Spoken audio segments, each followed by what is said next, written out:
Hey, it's Justin Fraction with Technology Advice.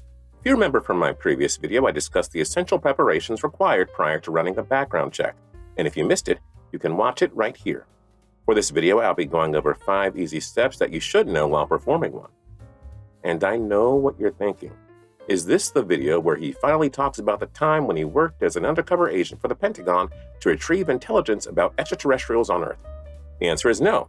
But whether you're a secret agent, HR professional, a hiring manager, or an applicant keen on understanding the process, this video will provide you with all the steps to run a compliant and accurate background check. So, let's start by getting the candidate's consent. Under the FCRA regulations, you must obtain a candidate's consent before running a background check with an authorization form, which should also be a standalone document they receive separately. The form should include the following: all FCRA necessary language, a list of the background check types you will conduct, a checkbox to request a copy of the completed report, any additional language or forms from relevant state or local laws, a separate disclosure form indicating all information about the consumer reporting company performing the background check, and an area for the candidate to include all of their important information and authorization signature. Now it's time to submit all of this to a background check company. For small HR teams that can't handle the workload, finding the background check screening services with recruitment and ATS software integrations can fast-track the process without sacrificing compliance.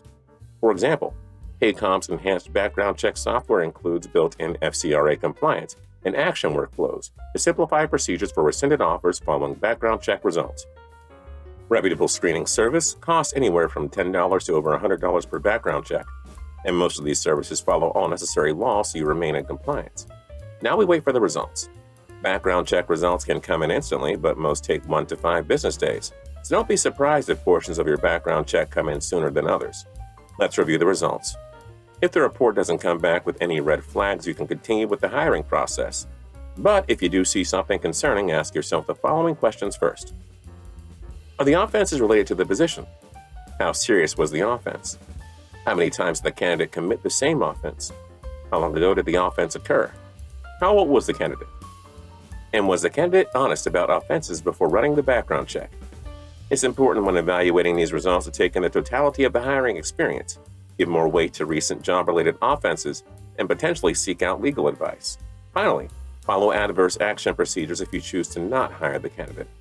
You should first supply the candidate with a pre-adverse action notice to let them know you're considering rescinding the job offer. You'll also be sending the candidate a copy of the finalized report and a summary of their rights under the FCRA. Once they receive that report, provide the candidate with 5 or more days to review and dispute. If you decide not to hire the candidate due to their delayed or unsatisfactory response, you can send a post-adverse action notice stating you have rescinded your employment offer.